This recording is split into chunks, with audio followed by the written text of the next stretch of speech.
तो चलिए दोस्तों, आज कंप्यूटर साइंस क्लास 12th का ये थर्ड है, जिसमें हम लोग टॉपिक थर्ड कवर करने वाले हैं। तो चलिए स्टार्ट करते हैं। और इससे पहले यदि इस चैनल पे आप नए हैं तो चैनल को सब्सक्राइब करें, इस वीडियो को लाइक करें।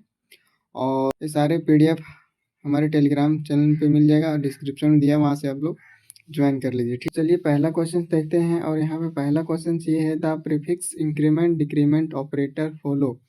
Prefix increment decrement operator follow करता है, कौन सा रूल फॉलो करता है, वही हमें ऑप्शन में दिया गया है और उसी को हमें टिक आउट करना है। तो ऑप्शन देखते हैं यहाँ पे, change then use rule.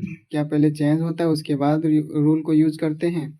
Use then change, change then throw rule. तो इनमें से पहला ऑप्शन होगा चेंज देन यूज रूल। पहले चेंज हो जाता है, इसके बाद रूल अप्लाई होता है। ठीक है, तो यहाँ पे पहला ऑप्शन हो जाएगा ए वाला। ठीक, दूसरा हम लोग क्वेश्चन पढ़ते हैं,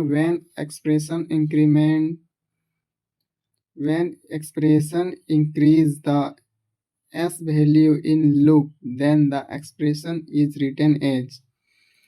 क्या बोल रहे हैं यहाँ पे, जब यहाँ पे x का वैल्यू इस एक्सप्रेशन में इंक्रीज करेगा, किसकी मदद से? तो यहाँ सही, यहाँ पे आप लोग को करना है ऑप्शन नंबर डी, क्योंकि देख सकते हैं ए तरीका गलत है, ए तरीका गलत है, ए तरीका गलत है। यहाँ पे ए प्लस इक्वल टू 5, ए का वैल्यू इंक्रीमेंट भी हो रहा है और यहाँ पे वैल्यू असाइन भी हो रहा है, इसलिए ऑप्शन डी हो जाएगा। ठीक है, अब चलते हैं तीसरा क्वेश्चन की ओर। और तीसरा क्वेश्चन क्या है, the expression return error A plus B equal to sum is refers. देख सकते हैं ये जो एरर आएगा प्रोग्राम में, ये कौन सा एरर आएगा भाई साहब? तो यहाँ पे आप देख पा रहे होंगे, ये सेमेंटिक एरर कहलाएगा। क्या कहलाएगा? सेमेंटिक एरर कहलाएगा। ऑप्शन नंबर सी आप लोग का सही होगा। ठीक है, तो चलते हैं अगला क्वेश्चन की ओर। क्या है, when expression decrease the 5 value in loop then expression is return. 5 value को हमें डिक्रीज करने के लिए कौन सा एक्सप्रेशन हम लोग लिखते हैं? तो देख सकते हैं पहला भी गलत है, दूसरा भी गलत है। ये तीसरा वाला ऑप्शन, ये माइनस इक्वल टू 5, क्या हो रहा है, ए का जो वैल्यू है 105 डिक्रीमेंट हो रहा है और साथ साथ वैल्यू असाइन भी हो रहा है। ठीक है, तो ऑप्शन नंबर सी होगा। तो चलते हैं अगला क्वेश्चन पे। अगला क्वेश्चन क्या है, to increase the value of E by 1 each of the following statement wrong। तो चलते हैं पांचवा क्वेश्चन पे, to increase the value of C by 1 which of the following statement wrong। C का वैल्यू एक कौन सा बढ़ रहा है और उनमें से कौन सा ऑप्शन सही है? देख सकते हैं C प्लस प्लस, फिर यहाँ टर्मिनेट किया गया है, फिर C equal to C plus 1 है। ठीक है, तो यहाँ पे जो सबसे पहले क्या होगा, एक होगा प्लस प्लस सी हो सकता है। ठीक है, या फिर देख सकते हैं सी इक्वल टू सी प्लस 1। तो यहाँ पे देख सकते हैं दूसरा ऑप्शन में है सी इक्वल टू सी प्लस 1, इससे एक वैल्यू मेरा इंक्रीज हो रहा है। ऑप्शन नंबर बी मेरा सही होगा। ठीक है, ये छठा क्वेश्चन पे आते हैं, what will be the output for given expression 123 और मॉड्यूलर डिवीजन 9 प्लस 3 है, तो इनमें से कौन सा सही होगा? तो आप लोग को यहाँ पे डिवाइड करना पड़ेगा। आप लोग को थोड़ा रफली आप लोग को क्या करना होगा, डिवाइड करके देख लेना है, गलत नहीं कर। तो यहाँ पे देख सकते हैं आप लोग डिवाइड कीजिएगा 9 से 123 को, तो आप लोग का जो रिमाइंडर आएगा कितना आएगा, तो 6 आएगा। ठीक है, 6 आएगा। और यहाँ पे देख सकते हैं यहाँ प्लस का है सिंबल, तो प्लस कीजिएगा 3, कितना हुआ 9। ठीक है, तो मेरा यहाँ पे ऑप्शन नंबर सी बिल्कुल राइट हो जाएगा। ठीक है, what will be the output for given expression 3 पे पावर 3 प्लस 3 इक्वल टू। ठीक है, तो यहाँ पे 3 का पावर 3 है, तो यहाँ पे कितना हो जाएगा आंसर, आप लोग फाइंड आउट कीजिएगा। तो ऑप्शन आप लोग का बिल्कुल सही 30 हो जाएगा। ठीक है, ऑप्शन नंबर डी। तो ये रहे आज का ऑब्जेक्टिव पूरे के पूरे। ठीक है, तो अब चलते हैं सब्जेक्टिव पे। और सब्जेक्टिव भी बहुत ज़्यादा इंपॉर्टेंट क्वेश्चन है। क्या है, पहले क्वेश्चन हम लोग देखते हैं, what is the difference between prefix and postfix. Generally exam में इसका डिफरेंसेस लिखने दे दिया ही जाता है। ठीक है, और इस टॉपिक में सबसे ज़्यादा इंपॉर्टेंट क्वेश्चंस भी बन जाते हैं, ठीक है। और दूसरा क्वेश्चन क्या है, what is the conditional operator and expression. ये क्वेश्चंस भी इम्पोर्टेंट है, लेकिन इसका जनरली ऑप्शनल के तौर पे ही दिया जाता है, ठीक है। तो और तीसरा क्वेश्चन क्या है, solve the given expression where A B C are integer and D F are floating point, number the value of A is equal to 3, B is equal to 4, D is equal to 1.5 है। तो ये question आप लोग को numerical type में मिलेगा और solve भी करना है इजली पूर्वक। तो चलिए समझते हैं। देख सकते हैं सबसे पहले ये एक्सप्रेशन क्वेश्चन नंबर 1 में दिया है। तो यहाँ पे ए का वैल्यू पहले हमें पुट करते जाना है, ठीक है। 3, 4, 1.5 पुट कर लिए। अब हमें देखना है कि इंक्रीमेंट हो रहा है कि यहाँ पे डिक्रीमेंट हो रहा है। ये चीज़ हमें पता लगेगा यहाँ पे एक्सप्रेशन से, ठीक है। तो यहाँ पे देखिए ये प्लस प्लस यहाँ पे क्या है, तो पोस्ट फिक्स है, ठीक है। पोस्ट फिक्स इंक्रीमेंट है, पोस्ट फिक्स इंक्रीमेंट है, तो यहाँ पे 3 ही रहेगा। पोस्ट फिक्स इंक्रीमेंट का आप लोग को रूल जरूर पता होगा, ठीक है। पहले सेम होता है, इसके बाद पहले नो चेंज, इसके बाद रूल अप्लाई होता है, ठीक है। तो ये सेम रहेगा 3। फिर 4 में वैल्यू देख सकते हैं क्या है, प्रीफिक्स इंक्रीमेंट है। इसका मतलब क्या हुआ कि पहले चेंज देन रूल अप्लाई होगा। तो यहाँ पे क्या हो जाएगा 5, तो हमने यहाँ पे 5 लिखा है, ठीक है। फिर इसी प्रकार देख सकते हैं प्लस प्लस डी, तो डी का वैल्यू कितना 1.5। फिर इसका क्या करना होगा, एक इंक्रीमेंट करना होगा क्योंकि प्रीफिक्स इंक्रीमेंट है, तो 2.5 हुआ, ठीक। तो यहाँ पे देखिए, और जब इसको फाइनल यहाँ पे एडिशन कीजिएगा तो कितना आएगा 15.5 इसका आंसर आएगा। तो ये हुआ पहला। और चलिए दूसरा क्वेश्चन देखते हैं। तो दूसरा क्वेश्चन, दूसरा एक्सप्रेशन ये है, देख सकते हैं same y is equal to plus plus ये into minus minus B plus plus plus ये। तो ये दिया रहेगा वहाँ पे एक्सप्रेशन। आप लोग को उसी प्रकार यहाँ पे फाइंड आउट पहले पुट करके करना है, क्योंकि यदि वर्बली कीजिएगा तो यहाँ पे आप लोग को बहुत ज़्यादा मिस्टेक होने की चांसेस है। इसमें भी देखिए, ठीक है। यहाँ पे 3 पुट किए हैं, 4 पुट किए हैं, फिर 3 पुट किए हैं, ठीक है। और इसके बाद यहाँ पे देखिए प्लस प्लस ये कितना वैल्यू है 3, तो हमें यहाँ पे 3 है। अभी क्या इंक्रीमेंट हो जा रहा है, तो यहाँ पे लिखना है 4। तो जैसे कि यहाँ पे 4 देख पा रहे होंगे। अब वैल्यू यहाँ ये का वैल्यू हो गया 4, ठीक है। अब कभी भी आगे यूज़ करने का जो नौबत है तो हमें 4 लिखना है, ना कि हमें 3 लिखना है, ठीक है। फिर यहाँ इंटू का सिंबल है तो इंटू दे दिए। फिर माइनस माइनस बी है, तो बी का वैल्यू कितना था 4, लेकिन यहाँ प्री डिक्रीमेंट है तो यहाँ कितना हुआ 3।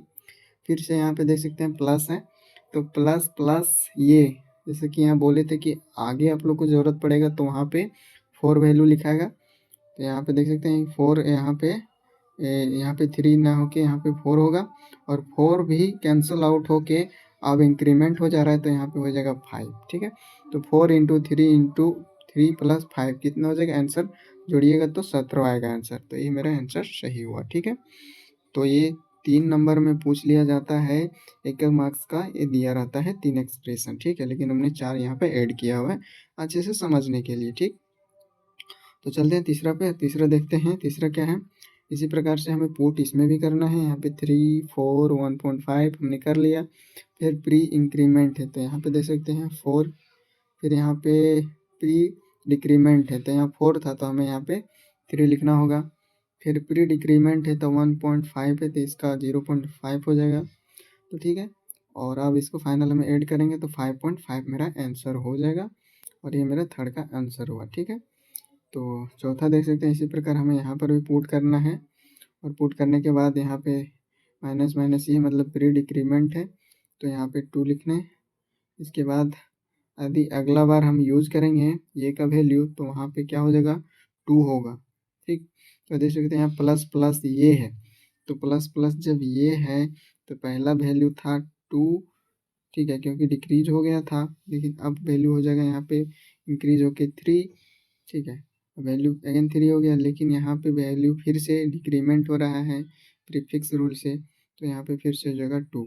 तो 6 माइनस 2 इक्वल टू कितना आ जाएगा 4। तो मेरा आंसर 4 आया, ठीक है। तो ये 4 सवाल कंप्लीट हुए। अब चलते हैं थ्योरी वाले सेक्शंस पे डिस्क्रिप्टिव पूरे का। तो यहाँ पे देखिए क्या है डिफरेंसेस, पहला क्वेश्चंस का लोग अच्छे से समझते हैं। तो prefix increment decrement operator is use for decrease and increase the value in on variables. क्या करता है प्रीफिक्स इंक्रीमेंट डिक्रीमेंट ऑपरेटर का यूज करके वैल्यू को इंक्रीज और डिक्रीज करता है खुद का वेरिएबल्स में, खुद का वैल्यू को चेंज करने में वो मदद करता है। ठीक है, तो ये रहा पहला। दूसरा क्या है prefix operator return before the variables. Prefix क्या होता है पहले वेरिएबल्स का जो पहले यहाँ पे लिखा जाता है, प्लस प्लस ए प्लस प्लस बी, किसी की प्रोग्राम में इंक्रीमेंट करने की ज़रूरत होगी तो यहाँ पे प्लस प्लस इस तरह से आई लिखिएगा आप लोग। ठीक है, फॉर लूप का यूज करके इसी प्रकार से। फिर prefix expressions return as plus plus ये और माइनस माइनस ये। डिफरेंसेस हमें लिखना है 4-5 को, तो इस तरह से हमें ये पॉइंट बना के लिखना है। फिर देख सकते हैं लास्ट यहाँ पे prefix operator follow change then use, पहले चेंज हो जाएगा इसके बाद हमारा रूल अप्लाई होगा। तो यहाँ पे देख सकते हैं एग्जाम्पल्स भी हमने ऐड किया हुआ है, तो एग्जाम्पल्स हम लोग अच्छे से समझते हैं। क्या है हमने ये का वैल्यू 9 लिया हुआ है, तो माइनस माइनस ये इक्वल टू कितना हो जाएगा 8, ये पहले डिक्रीज हो जाएगा। फिर प्लस प्लस ये का वैल्यू कितना है अभी 8 है, लेकिन यहाँ इंक्रीज होके हो जाएगा 9। फिर प्लस प्लस ये है तो अगर ये का वैल्यू कितना हो जाएगा 10 हो जाएगा। माइनस माइनस ये है तो डिक्रीज हो जाएगा 9 हो जाएगा। माइनस माइनस ये है तो अगर वैल्यू 8 हो जाएगा। तो इस तरह से आप लोग को अच्छे से समझ आया होगा। दूसरा एग्जाम्पल, ठीक है।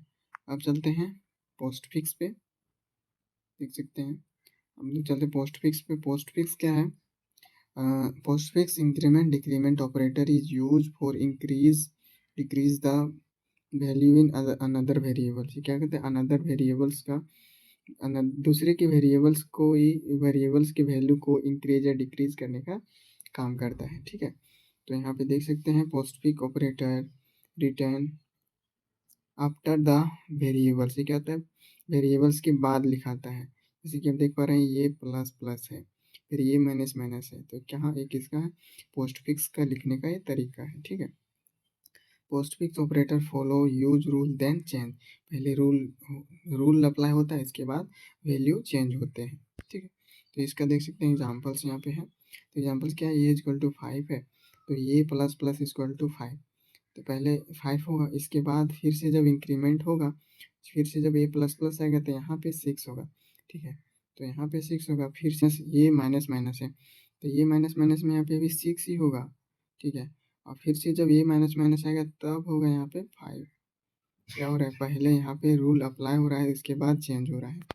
ठीक है, तो चलते हैं अब अगला क्या है कंडीशनल ऑपरेटर की ओर, और देखते हैं इसका अदर नाम हम लोग क्या करें टर्नरी ऑपरेटर के नाम से भी हम लोग जानते हैं। ठीक है, तो इसका डेफिनेशन इस प्रकार है those operator that's work upon their expression is known as conditional operator. ठीक है, और इसे हम क्या कहते हैं टर्नरी ऑपरेटर के नाम से भी जानते हैं।